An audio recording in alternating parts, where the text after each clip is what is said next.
اور کبھی اس کو خیال آ بھی گیا کہ میں نے بددیانتی کی اور میں اس کو جو ہے وہ میں اپنا حق معاف کروا لوں یا معافی کر لوں یا میں لوگوں کو ان کا حق واپس کر دوں، تو اب وہ کس کس کو کہاں کہاں ڈھونڈے گا، کہاں کہاں دے گا؟ تو کچھ گناہ ایسے ہیں کہ اتنے زیادہ ہم وہ گناہ بن لیتے ہیں اپنے لیے کہ ان کا نہ ختم ہونے والا سلسلہ ہم اپنے لیے خود اپنے ہاتھوں سے جاری کر لیتے ہیں۔ اللہ تعالیٰ ہمیں اگر ایسے عہدوں تک لے کر جائے تو ہمیں ان عہدوں سے انصاف کرنے کی بھی توفیق عطا فرمائے۔ یہ بہت نازک معاملات ہیں، اور علم نہ ہونے کی وجہ سے، کیونکہ علم نہیں ہوتا اس لیے غلطی پہ غلطی انسان کیے چلا جا رہا ہے۔ کسی کے زکوٰۃ اور خیرات کے اس سے جتنے ہمارے جو پولیٹیشنز ہیں، آپ دیکھیں جو بیت المال وغیرہ کے اخراجات ہوتے ہیں یا کسی بھی ایسی مد کے لیے جو کسی خاص مد کے لیے پیسے دیے جاتے ہیں، جیسے کوئی ڈیزاسٹر کا کوئی فنڈ ہوتا ہے، کبھی کوئی آ جاتا ہے، زلزلہ آ گیا، بارشیں ہو گئی، سیلاب آ گیا، تو اب وہ جو لوگ دیتے ہیں سارے، وہ چیریٹی کا صرف ایک مقصد ہوتا ہے کہ ان لوگوں تک وہ چیز پہنچائی جائے گی۔ ہمارے یہاں اس کو بھی بہت آسانی سے ہضم کیا جاتا ہے۔ اب جب کبھی توبہ کی توفیق ہو بھی گئی تو آپ کو کیا پتا کس کس نے دیا تھا، کسی نے کمبل دیا، کسی نے سویٹر دیے، کسی نے پیسے دیے، کسی نے ٹن پیک فوڈ دیا، کسی نے بوریوں میں راشن دیا، کہ اب آپ کیسے اس کو جو ہے نا سیگریگیٹ کریں گے کہ کون سا کس کا ہے؟ تو کتنا مشکل کام ہے۔ تو بہتر یہ ہے کہ اپنے راستے کو مشکل بنانے کی بجائے آسان راستہ اپنائیے، دیانتداری کا راستہ اپنائیے، اللہ تعالیٰ پر بھروسہ رکھیے، کیونکہ یہاں اللہ تعالیٰ نے بتا دیا ہے نا کہ ہر کوئی جو اس نے کمایا وہ پائے گا پورا بدلہ، توفیٰ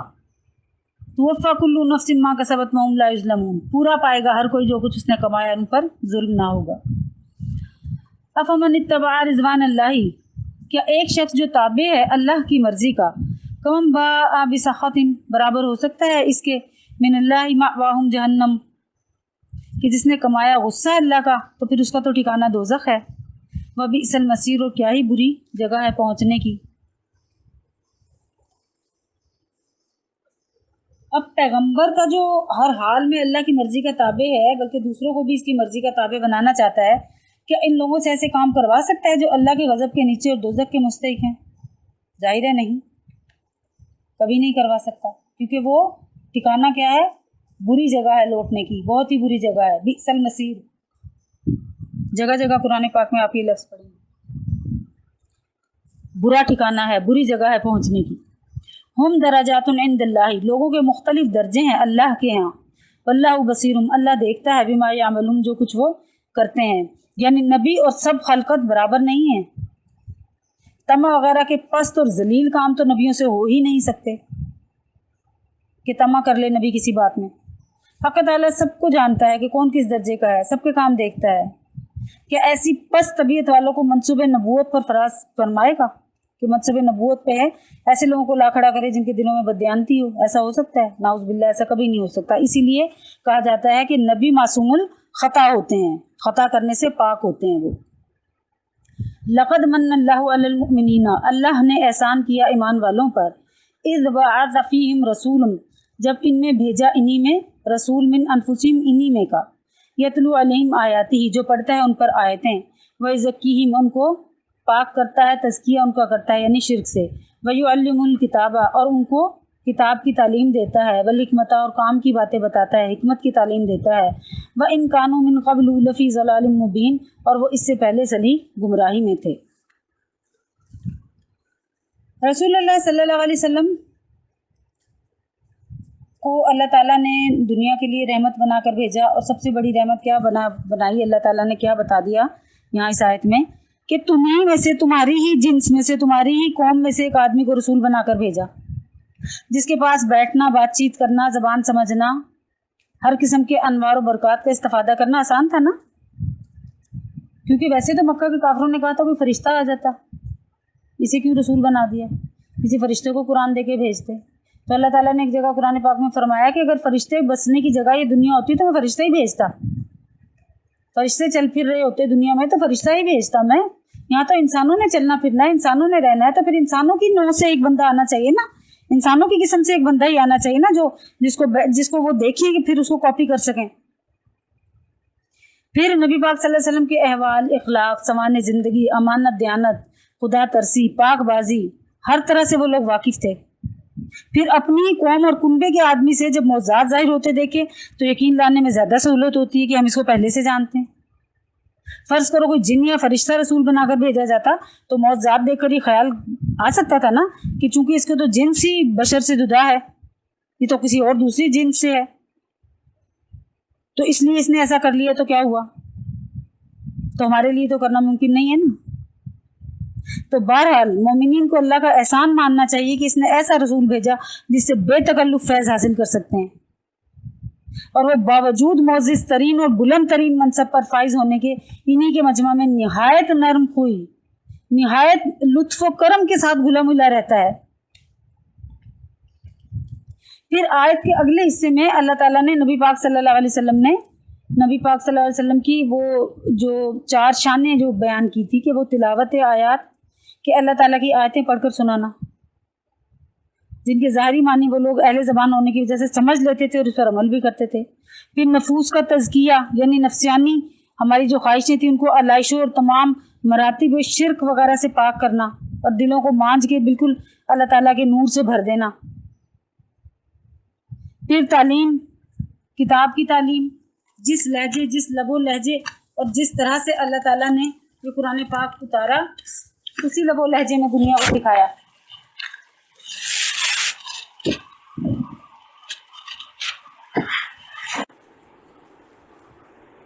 پھر تعلیم میں حکمت دینا، حکمت کی گہری باتیں سکھانا، قرآن کریم کے اسرار اور لطائف اور شریعت کی جو دقیق اور عمیق علتیں تھیں ان پر مطلع کرنا، خواہ آپ نے تصریحاً کیا ہو یا اشارتاً کیا ہو۔ آپ صلی اللہ علیہ وسلم نے اللہ کی توفیق اور آنت سے علم و عمل کے ان اعلیٰ مراتب پر اس درماندہ قوم کو فائز کیا جو صدیوں سے انتہائی جہل اور حیرت اور سری گمراہی میں غرق تھی۔ آپ کی چند روزہ تعلیم و صحبت سے وہ ساری دنیا کے لیے ہادی اور معلم بن گئی، لہٰذا انہیں چاہیے کہ اس نعمت عظمیٰ کی قدر پہچانیں اور کبھی بھولے سے بھی ایسی حرکت نہ کریں جس سے آپ کا دل جو ہے وہ رنجیدہ ہو۔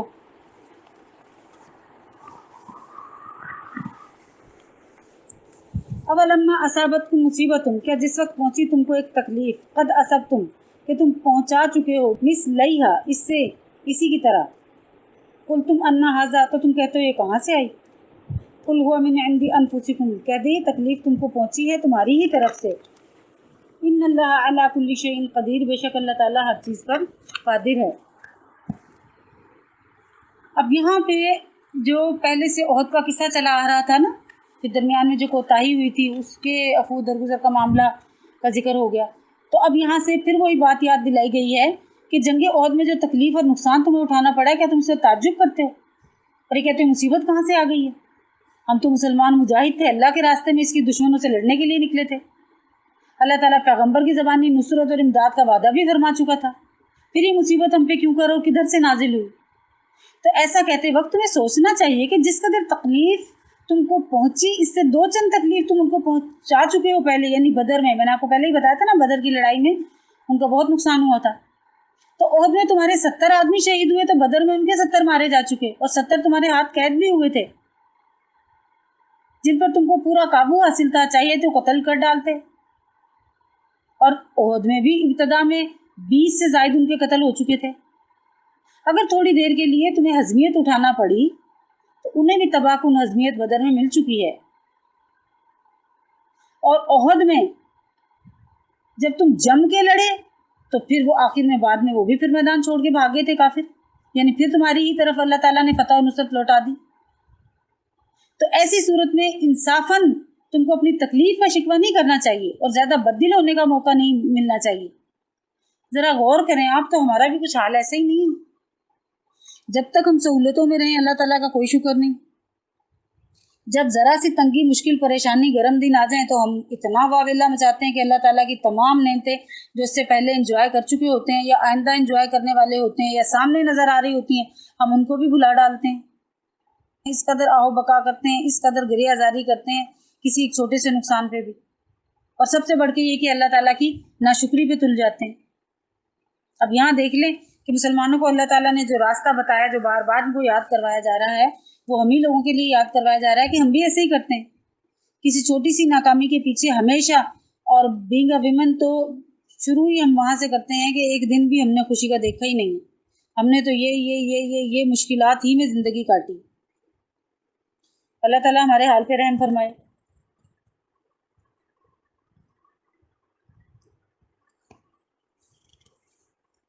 قل هو من عند انفسکم، تو کہہ دے تکلیف پہنچی ہے تم کو تمہاری ہی طرف سے.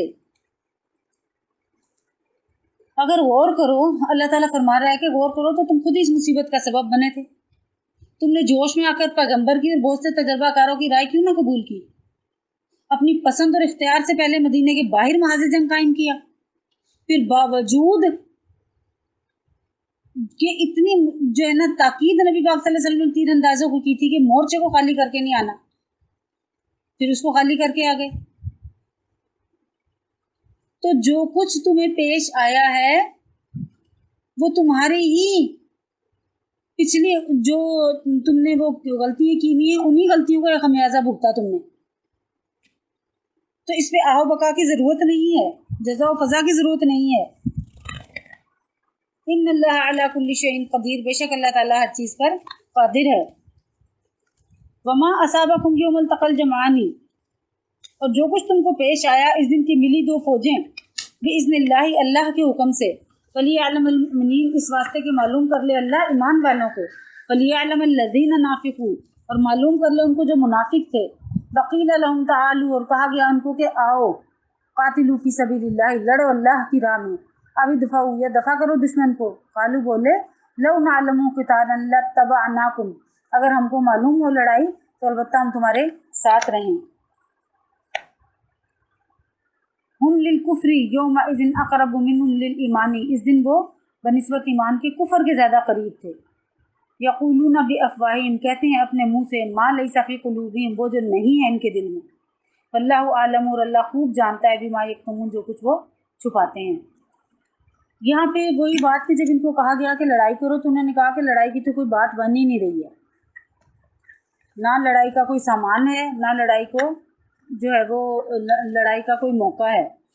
تو جب ان کو کہا گیا کہ چلو اور اللہ کی راہ میں لڑو، تو انہوں نے کیا کہا تھا کہ ہم تو جانتے ہی نہیں ہیں لڑائی کا، یہاں کوئی ہم کو ڈھنگ ہی نہیں لڑائی کا نظر آ رہا، تو ہم لڑائی کیسے کریں. تو اب یہاں پہ اللہ تعالیٰ نے فرما دیا کہ کیوں اللہ تعالیٰ نے یہ حالات کیے تھے. پہلی بات تو ہے نا کہ اللہ تعالیٰ جس کو چاہے غالب کرے، جس کو چاہے مغلوب کر دے. پھر دوسری بات یہ ہے کہ کیا وہ ان کو غالب کرنے پہ قادر نہیں تھا؟ یہ بات نہیں ہے، بلکہ اللہ تعالیٰ نے کہا کہ وہ لوگوں کو، مومن اور مخلص کو الگ الگ کرنا چاہتا تھا، ایمان اور اخلاص کا، دوسری جانب منافق کے نفاق کا درجہ ظاہر کرنا چاہتا تھا. ایسے حالات پیدا کر دیے کہ مومن اپنا ایمان ظاہر کرے اور منافق اپنا نفاق ظاہر کرے. کھرے کھوٹے، سچے جھوٹے، کچے پکے جو ہے نا، ان سب کی جو ہے نا وہ کیٹیگری الگ الگ ہو جائے. پھر جب جنگ شروع ہونے سے پہلے رئیس المنافقین عبداللہ بن ابی 300 آدمی کو لے کر واپس جانے لگا. اس وقت کہا گیا تھا کہ این موقع پہ کہاں بھاگتے ہو، آؤ، اگر دعوی اسلام میں سچے ہو تو اللہ کی راہ میں لڑو، ورنہ کم از کم دشمن کو دفع کرنے میں حصہ لو، یعنی مجمع میں شریک ہو. مجمع میں شریک ہونے کا مطلب ہے کہ اگر کوئی یہ کہے نا کہ مجھے جنگ نہیں آتی تو اس کو کہا جاتا ہے کہ تم مجمع میں شریک ہو جاؤ، کہ تمہیں دیکھ کے کثرت تعداد کا اثر جو ہے نا وہ دشمن پر پڑے. یا ایک معنی اس وقت کے حساب سے تو یہ بھی ہو سکتے ہیں کہ اللہ کی راہ میں چلو دین کے خاطر نہیں نہ لڑتے، تو حمیت وطنی اور قومی یا اپنے اموال اور اولاد کی حفاظت کی خاطر ہی لڑو. کیونکہ جب دشمن غالب ہو جائے گا تو اس نے یہ نہیں دیکھنا کہ کون ہم سے لڑا تھا کون نہیں لڑا تھا، وہ مومنین اور منافقین کی تمیز بھی نہیں کرے گا. اگر عام مسلمان نقصان اٹھائیں گے تو تم بھی نقصان اٹھاؤ گے. گویا اللہ تعالیٰ نے ہر طرح کی حجت ان کے مزاج کے مطابق تمام کی، تاکہ جو کچھ دلوں میں ہے وہ اعلانیہ ظاہر ہو جائے. تو انہوں نے کیا کہا کہ لڑائی نہیں ہوتی نظر آتی، خواہ مخواہ کا ڈھونگ ہے، اگر ہمیں معلوم ہو کہ واقعی لڑائی ہے تو ضرور تمہارے ساتھ چلتے، جب لڑائی دیکھیں گے شامل ہو جائیں گے. یا یہ مطلب لیا کہ کوئی ڈھنگ کا مقابلہ ہو تو ساتھ رہتے، بھلا کہ مقابلہ ہے، ایک طرف 3000 کا لشکر، دوسری طرف صرف 1000 بے سر و سامان نہیں ہتے مسلمان. یہ لڑائی کیا ہے؟ محض مذاق ہے، اپنے آپ کو ہلاکت میں ڈالنا ہے. اب یہ لوگ چونکہ دل میں یہ بات رکھے ہوئے تھے نا کہ ہمارے مشورے پہ عمل نہیں کیا، مدینہ کے اندر رہ کے نہیں لڑائی کی، اوروں کی رائے پر عمل کیا، تو ہم لڑائی کے